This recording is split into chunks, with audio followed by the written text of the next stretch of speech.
So I'm going to start off with just a little bit of housekeeping. If everyone who is calling in from your phones or computers could just check and make sure that you are muted. We are recording this call, so anyone who isn't able to join us will be able to listen to this recording. It will be sent out via our Leader Links email tomorrow and posted to our Leader Resources webpage and also the Leaders Facebook group, so that anyone who would like to listen later may. So we're very keen to preserve the sound quality by keeping everyone muted.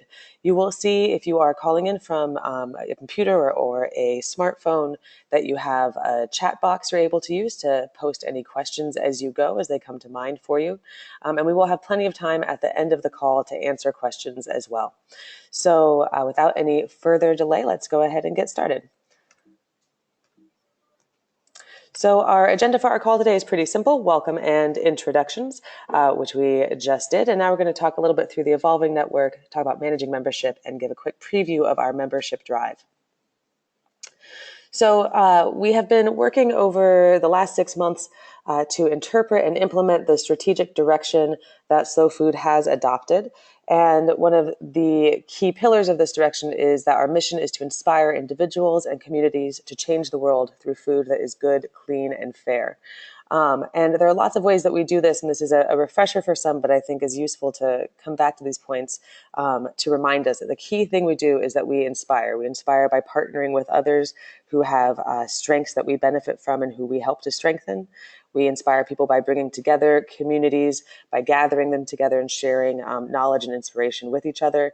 And we inspire through campaigning and sharing our message with the broader world.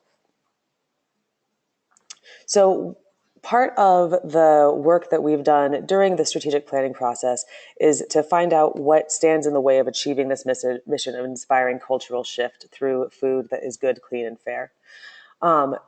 And what we've found is that the current structure, the one we've been operating under for the past couple of years, doesn't effectively engage the supporters who want to be part of growing and strengthening Slow Food's goals. You'll remember these findings from the survey that was part of our strategic planning process.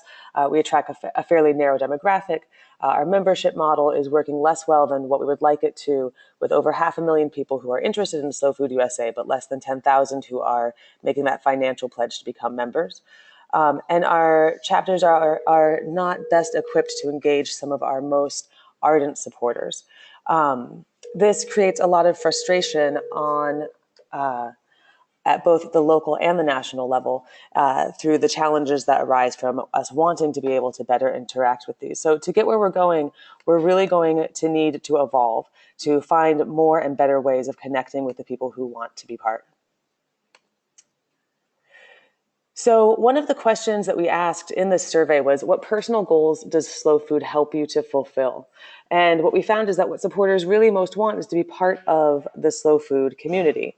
They want to connect to a like-minded community, learn from others about food issues, and be part of the global food movement. These were the three most popular responses as to why people wanted to be part of this Slow Food movement. Why they find the work that we do inspiring. So we need to create more ways for people to engage, more ways beyond membership. So there are many, many points of entry, different barriers to entry, or that the barriers to entry are as low as possible, and that there are many different ways to engage. Now, one of the most effective tools we have to do this is the chapters themselves. So this is a finding from our annual chapter survey that was submitted by all of our chapters in good standing in February of 2016. We've been working to analyze these results, and I have a few quick highlights from the report that will be forthcoming this summer. So we found that chapters primarily gather their communities together around food. 73% of our chapters participate in farmers markets, 72% stage community meals that bring their local supporters together, and 71% engaged in tastings. These were the three most common areas of activity, bringing together over 81,000 people to attend local Slow Food events. The chapters really do excel at community building. And I think, the other side of that same coin is that the area where chapters felt least equipped to succeed was in membership recruitment. This was where they found the most frustration, had the most difficulty, felt the least satisfied in the work that they were doing. And we think that this is because, both anecdotally and from some of this quantitative data that we've collected, what chapters want to do is they want to bring this community together in a way that is joyful.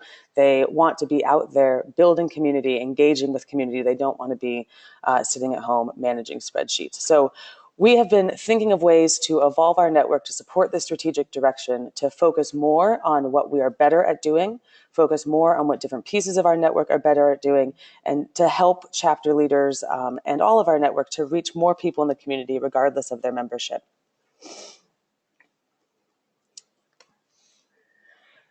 So one of the ways that we think will be most useful, again, through collecting feedback from people throughout the last 6 months, last year and a half, really, is to help inspire community engagement and to provide chapters the tools they need to inspire that engagement, to bring their community together, to get more people to these gatherings that you host.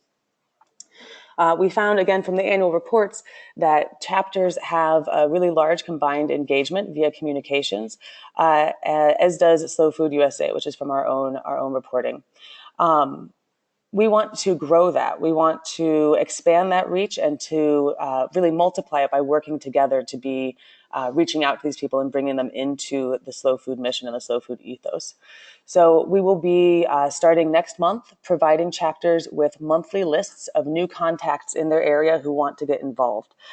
These will be lists of email addresses, people who tell us that they want to hear about slow food, and that they want to hear about slow food in their local area. So we've been working to design our ability to capture that data in a way that lets people tell us who they want to hear from.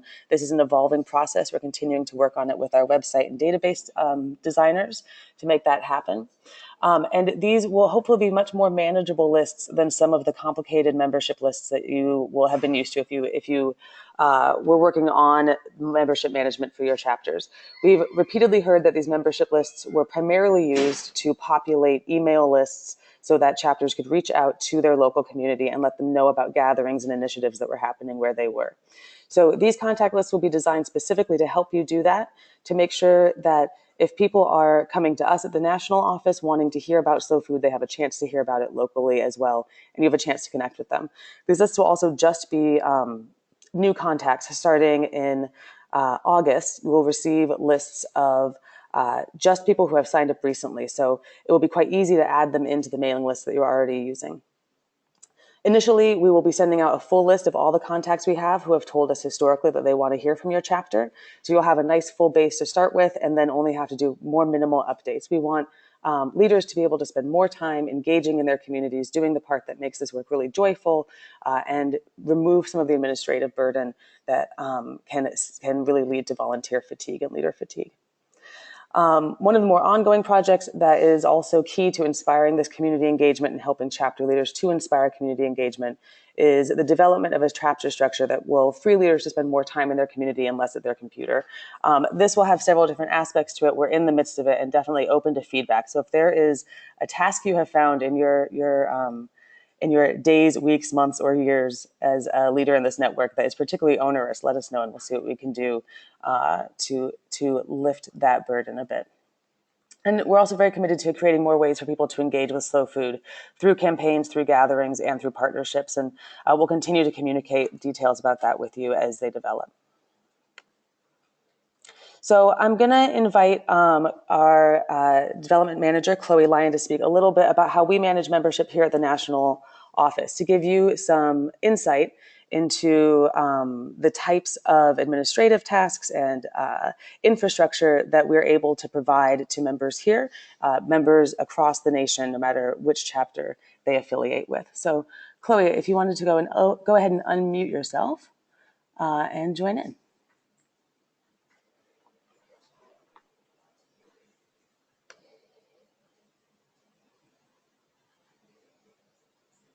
Chloe, are you able to hear us?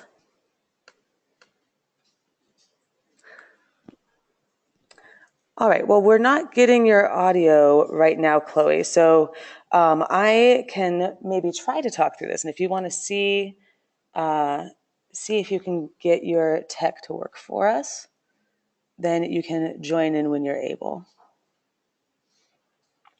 Okay, so one of the key things that we do here in the national office is to manage the hygiene of the database. So with any database, there are bound to be duplicate records. This is just part of the nature of the beast, right? People are going to tell us, thankfully, more than once that they want to be engaged with us. They may make multiple donations under different names or under different email addresses.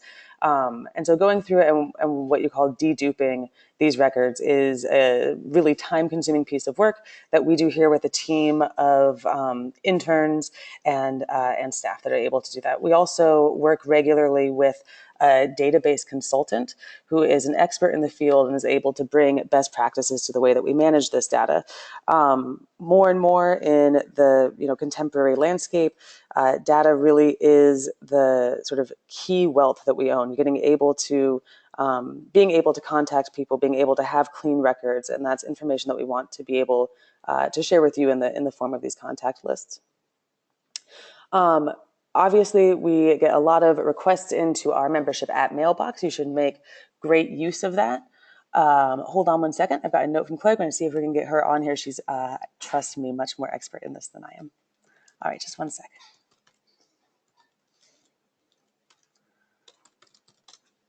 All right, let's see if that works.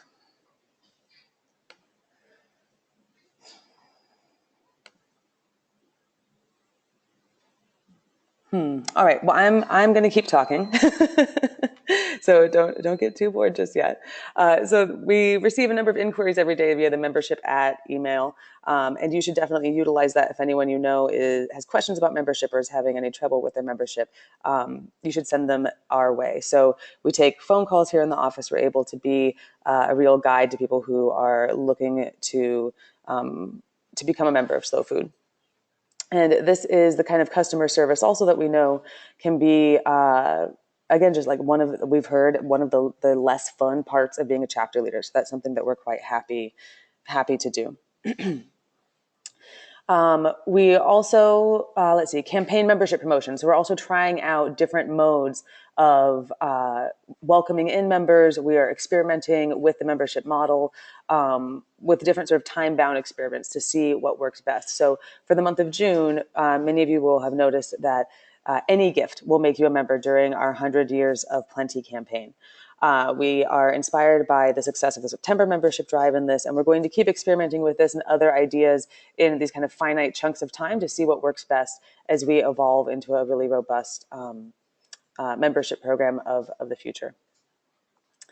The other way that we help to steward and grow our membership is that every time someone joins as a member, they receive a welcome series. So they get 3 emails sent to new members telling them, welcome to being a part of this network, helping them to connect to you, to the local chapters and local leaders. And then there's a third email that I can't remember what it is. Maybe Chloe can chat me a little bit about it, and I'll share that with you in a second. And if you are a renewing member, then you receive 1 email thanking you for continuing to be a supporter. We also provide online membership cards. We made this switch, I believe, 2 years ago from plastic membership cards to online membership, digital membership cards.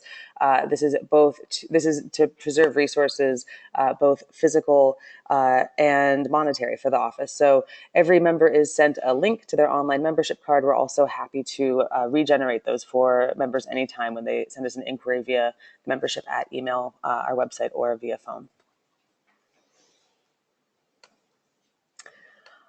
And the renewal series. So this is when memberships expire. So we send emails letting people know your membership is about to expire. Would you like to go ahead and renew now? They get one 2 months ahead of time, 1 month before they expire, 2 weeks before, 1 week before, 3 days before, on the day of, and then a week after. So we really do help folks to know that it's time to join again. And this is, again, something we're able to do because we have the benefit of having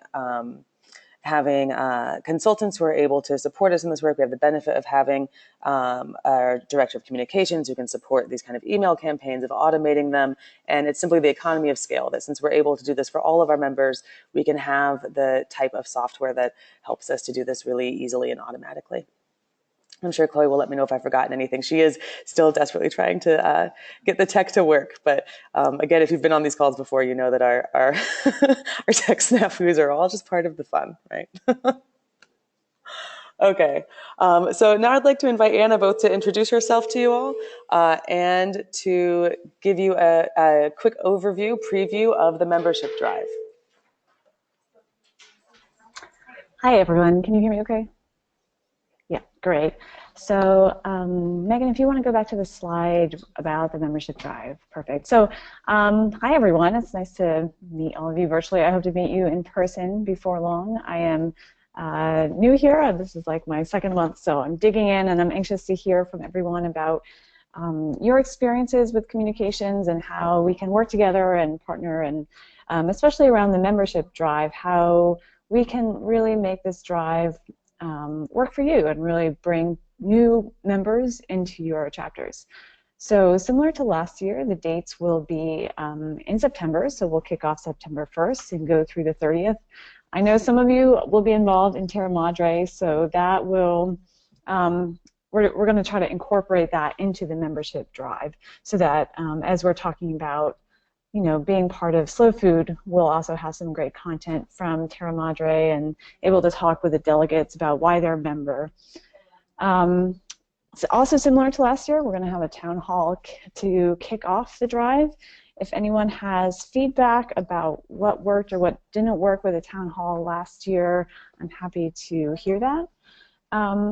We're still deciding on the exact theme for the drive this year. We really want to focus on gathering together, since that's such an important part of what we're doing, and it's a real important part of the strategic planning process that we just completed. So one thing that you'll be hearing something more about is our new events calendar that is actually launching as we speak today. This will be a spot on our website to showcase all of the events that are happening across the U.S. in different chapters. So we will be pulling events from your websites and from your email newsletters onto this kind of centralized hub on our website so that people can get a sense of not just what's happening in your chapters, but a chapter nearby, or if they're traveling to another state, how they can get plugged into other Slow Food chapters and Slow Food events. Also, in the membership drive, we'll be featuring some leaders and volunteers and Terra Madre delegates. Like I mentioned, we really want to, highlight the current members that we have and the strength of the volunteers, the strength of the leaders, and talk about the community that we have together here. So I'm really anxious for your help here and to think about comparing last year's membership drive, what worked or didn't work. As you recall, last year's theme was why I'm a member. We had a bunch of great profiles of people. We also sent you swag boxes, right? Chapter boxes that included posters, stickers, buttons, membership brochures. Was this helpful for you? Was it not? It is, some time and money for us to put it together, so we want to make sure that it's useful for you. Is there a different type of swag that would be more helpful for you? All that's super helpful information. If you guys could pass along any comments to me. My email is up there, anna@slowfoodusa.org. I'm happy to chat more about it. And I think that's it for me, Megan. Thanks. Great. Thanks so much, Anna, and thanks for hopping onto your first leader call. It's great to have you here. So some folks have already jumped in and provided a couple comments about last year's membership drive. Keep those coming. We'll collect them in this comments section and use them as we start to plan towards the 2016 membership drive. And now we are to everyone's favorite part of our call. We are ready and awaiting your questions. We have a good chunk of time left on this call to go over them. So we're going to start with questions specifically about membership and about the contact lists. Then we'll do some questions about anything else that folks may be wanting to snag some time for. So use that chat box to go ahead and type in any questions you may have. We'll be keeping track of them and answering them for you. So the first question we have is from Bob Gregoria. And he asks, what type of membership reports will each chapter receive, and what will be the frequency of these reports? So, Bob, as I know you're well aware, we historically had sent monthly membership reports. There was a lot of frustration with them.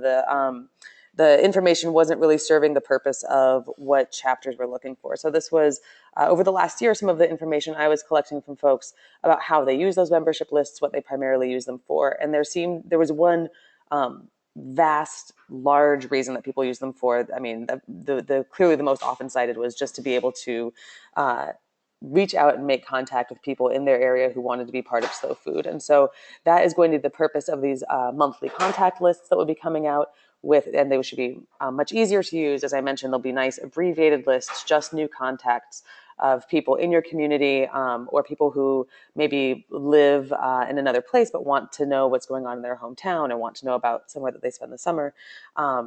And those will be available monthly. Those will be sent automatically monthly. A second reason that a lot of people cited for wanting those membership lists was to provide a discount to local members for events, things like that. So for people who need a membership list like that, we will continue to be able to produce them on demand. You can just send an email to chapters@slowfoodusa.org anytime, and we'll be happy to pull an up-to-the-minute membership report for you. And you can use that for any reason that you need. But those won't be sent out.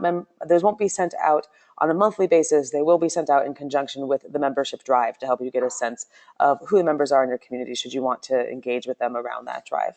And I think, Chloe, do you want to see if your audio might be working now? I know you were trying one more. Yeah, can we Hello. can we try? Can you Yeah, hear there you me? Great. Okay, well, I'll be here for questions. I will say that you did a fabulous job on my slides without any preparation, but I will pipe in if there's any relevant questions for me to help out with. Okay, great. Did you want to say anything about reports, the pulling current reports, things like that, or did I pretty much capture it I there? think you really captured it exactly. I Okay. think it's we'll have the same reports that you are getting now if you want them, and then we'll in addition have these other exciting new contact reports that you hopefully will find helpful to do some local community engagement. Yeah, and we'll be keen to get feedback on them too as you get them. Let us know if they're the kind of information that you need and that you're looking for. Okay, so I have a question coming in from Zeno. Hi, Zeno. And he asks, okay, let me distill this down a little bit. So his chapter, Slow Food Russian River, has chosen very generously to support our current campaign, the 100 Years of Plenty campaign, and also has historically helped supported the September membership drive by sponsoring Facebook messages, which it can be a really effective tool. They do cost something, and he is concerned that because the chapter does not receive a kickback from raising members in their area anymore, that they are not getting compensated for the cost of placing those ads. Well, I understand that. And I would say, that is a decision that should be made by the leadership of your chapter as to how you would most like to budget your funds. Certainly, one of the things that we can do here at the national office is that we have the infrastructure to run things like that. And we have a budget for fundraising and development and for the membership drive. So I think, the choice is yours, how you would like to allocate your funds. Of course, we really, really appreciate your support in that. But we're not going to be able to provide part of our budget to folks to do advertising for us. So hopefully that helps clear it up. But of course, please do feel free to follow up, Zeno, if you have another question about that. Okay, let's see. Carol, I'm going to get to your question in just a couple minutes. I want to cover a few more about membership. Charity, hey Charity, asks what the difference is between membership at slowfoodusa.org and chapters at slowfoodusa.org. And of course, as you all know, we're a pretty small office. If you mix up the purpose of the two, it's fine. We'll send them along. But your quickest answers will probably come if you keep in mind that the chapters at is really meant for support of the leadership team that is running a chapter. So if you have questions about filing taxes, if you have questions about logo usage, if you have questions about how to foster new leadership, or if you're looking for chapter specific ways of engagement, chapter specific tools, that's the place you want to go for that. Or if you're not engaged with a chapter, but you're a leader in the network and you're just looking for ways, perhaps you want to purchase some, you want to have some stickers ordered or have some posters made, guidance like that. That's the place to go for that.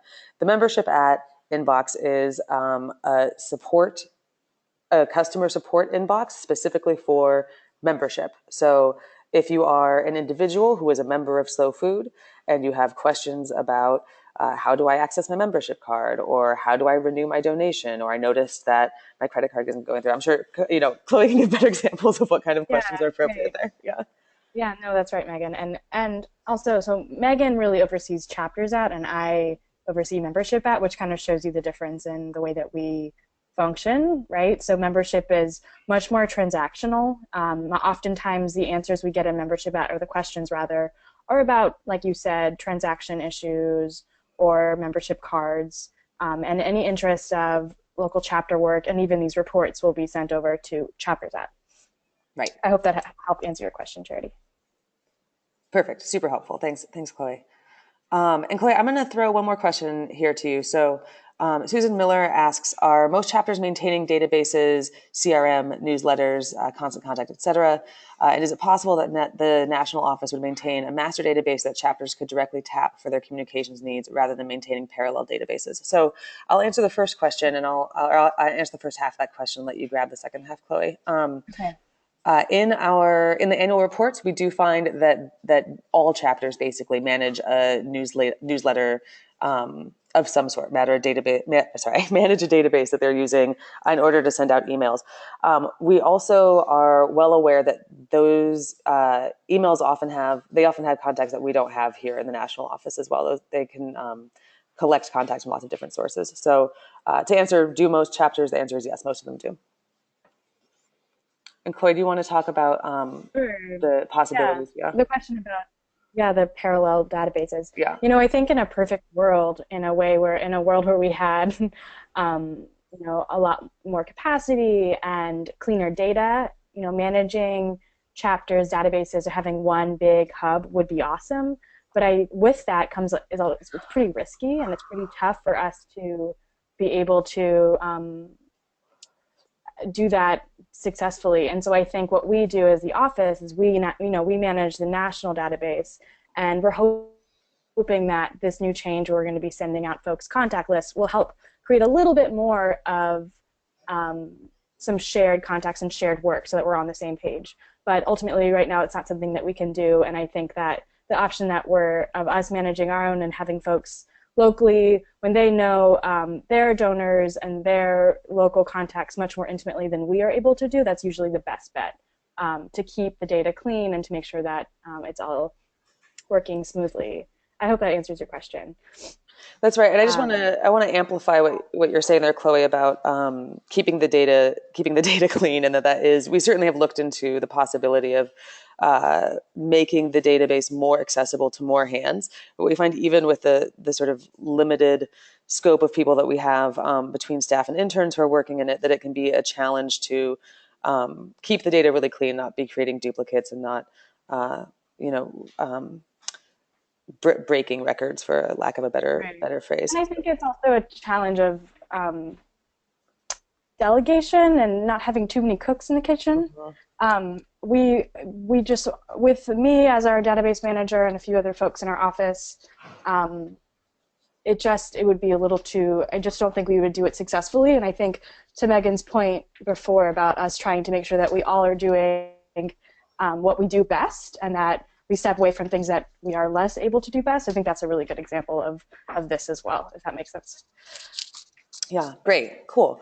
So we have a few questions about the September membership drive, and then we have a couple questions just kind of more broadly about the evolution of our network. So I'm gonna run with these ones about the membership drive.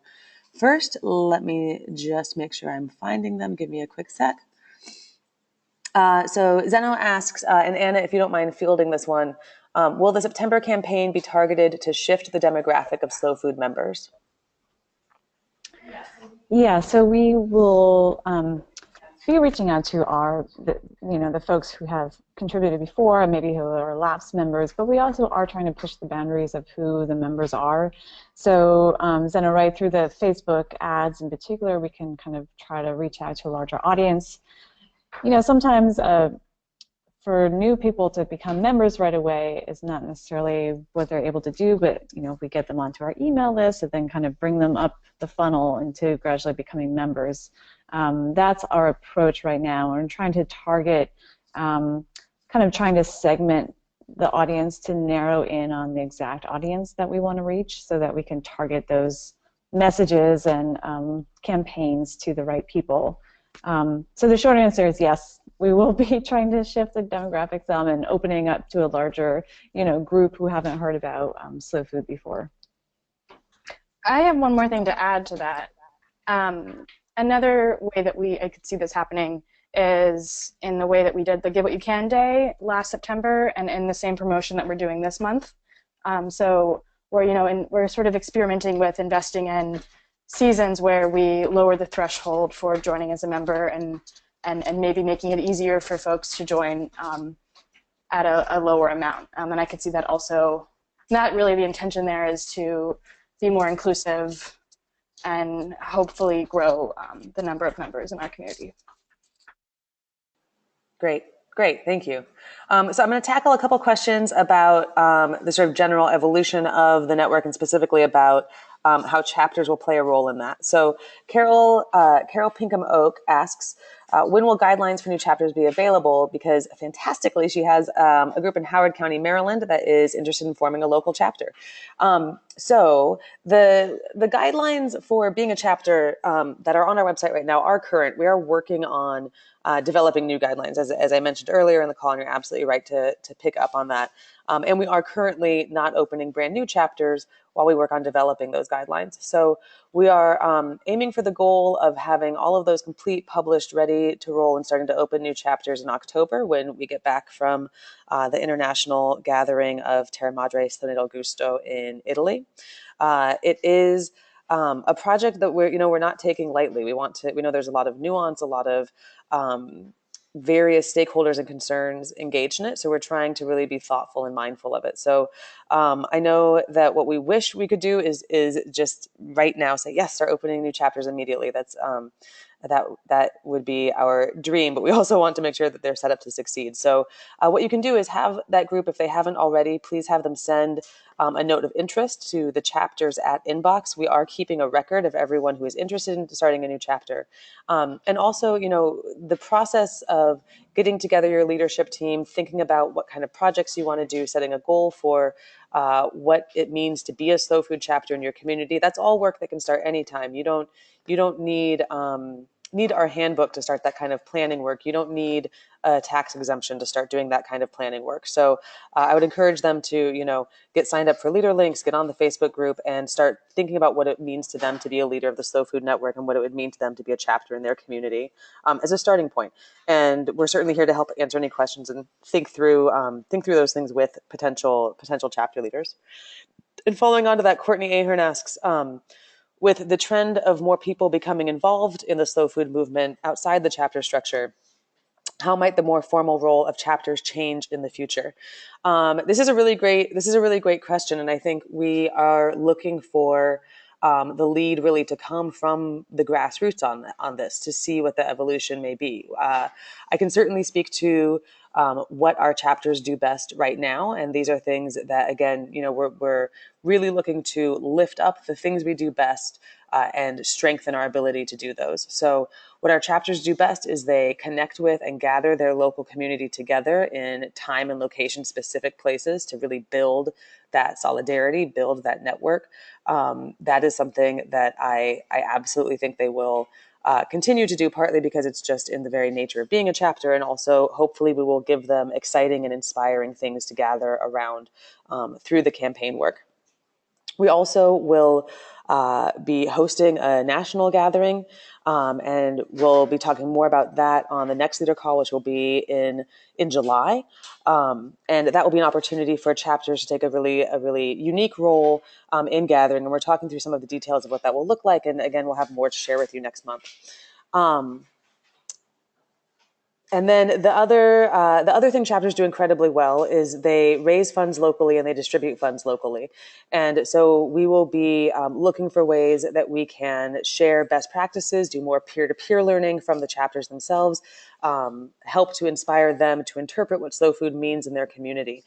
Things that will remain non-negotiable, that will be the most formal part of being a chapter in slow food, is that they will have they will be the single legally chartered organization that Slow Food works with. And there is a model called social franchising, and this is the model our chapters take, is that they are legally allowed to use the Slow Food logo, and they are legally allowed to raise funds, which they manage independently in order to execute the projects that they set, the things that they identify in their community that most need to be done. So those are things that will I think those aren't really changes, but those are things that we'll look to strengthen and highlight as the incredible work that chapters do. So perhaps it's more of a change in perspective and framing than a change in actual practice. So Courtney, please do follow up if that didn't quite get to your question, but I hope that helped to answer it. All right. Any other questions now? We can range to any topic you like. We still have a good chunk of time left on this call. I know that I probably speak too quickly, and that gives us a little extra time at the end. But if anyone else has something they'd like to chime in with, we'd love to take this time to answer it for you. Okay, so let's see. Bob Gregoria asks, or has a comment rather, that it would be helpful if Slow Food USA would publish a list of all staff members, their contact information, and specific job responsibilities for each person. So, Bob, I'm going to chat to you. Actually, I can't because I've got my computer in this presentation mode, but maybe Anna or Chloe will do me a solid on this one and put it into the chat box. We absolutely do make our staff publicly available to you. They are on the staff page of our website. And their titles are there. Job responsibilities, our specific job descriptions would be a bit dull to put up on a website, but we're pretty easy to get a hold of. You can call the office anytime, Monday through Friday, 9:30 to 5:30 p.m. Eastern, and anyone here will be happy to direct you to the right person to help you out with anything that you would like some support on.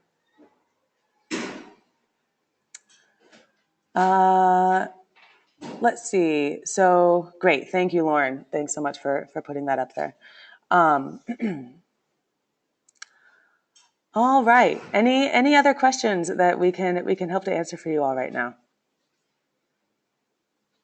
Oh, here we go. Let's see. Any campaigns in the pipeline? Sorry, Zena was asking. Any campaigns in the pipeline? Do we know about chapters that do campaigns? So I know that there's a lot of campaign brainstorming going on. Anna, I don't know if you're ready to or would like to share some of that. I know that it's pretty deep in the planning phases, and you're yeah. So feel free to share anything you'd like. I mean, the idea right now is that we'll have 4 campaigns a year. So we'll have kind of the June campaign. We'll have the membership drive in September every year. We'll have a year-end campaign. And then we'll have something in the spring. And this is the new piece that we're adding that, well, this spring will be more focused around a specific issue. So it will be fundraising, but it will also be really campaigning around an idea.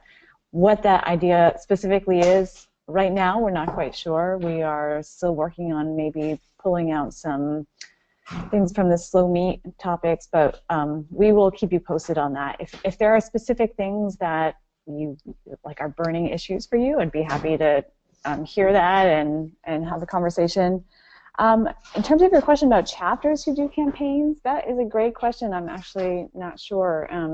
Again, would love to hear from anyone if you are working on something already that we should know about or that we can join in with you. I would love that. Great, thanks so much, Anna. Yeah, and I know, I don't know of chapters that do campaigns particularly. That certainly doesn't mean that it's not happening. And Zeno, I think that's a great question for the Facebook group if you want. I do think that's a nice place to try to see if people are going to put out some feelers about it. So let's see. Zeno, again, I just don't know if chapters are doing campaigns. So I think that this is a question, if you and I would like to follow up offline, we certainly can, but it's not data that we have collected, and I haven't heard anything anecdotally about it. Okay, there was one more question in here. I know sometimes the chat goes a little fast. Okay, John Casaza's question is going to be our last question because it is my favorite question. Will today's presentation and recording be available to share with other chapter leaders? Absolutely. You should share it with other chapter leaders, share it with anyone who you think would have any interest at all. So we have an email that goes out to everyone who is currently recorded in our database as a local leader. And it is called Leader Links. It goes out the last Thursday of every month. If you don't receive it, then you just want to go to the Leader Resources page of our website. Maybe Lauren would pop that link up in the chat box for you all, so you have it nice and handy. And you can sign up to join Leader Links right there. This recording will be shared in that email. It will also be posted to the Leader Resources page of our website, which is, if you go to the main page under what you can do, Leader Resources, lots and lots of handy tools there. And we do archive all of our calls, and we'll have the last maybe 4 or so always current on that website as well. So yeah, lots of ways to share it. We strongly encourage that you do share it with folks who aren't able to be there.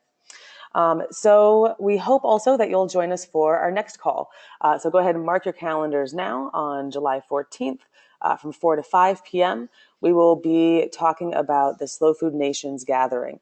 There's a lot of real excitement and energy bubbling around it right now, so not a ton of details to share, but you will be in on the ground floor of planning and engaging with this event that is scheduled exactly 1 year away in July of 2017. So it should be a lot of fun. It is a call that will open up to the public, so we strongly encourage leaders to join, and anyone else who may be interested in a national scale slow food gathering 1 year from now. All right, thank you to everyone who took the time out to be on this call today, and we will be in touch again soon. Again, email us chapters@slowfoodusa.org or membership@slowfoodusa.org if you have any questions, or feel free to call the office anytime as well. Thank you, everyone. Thank you for all you do.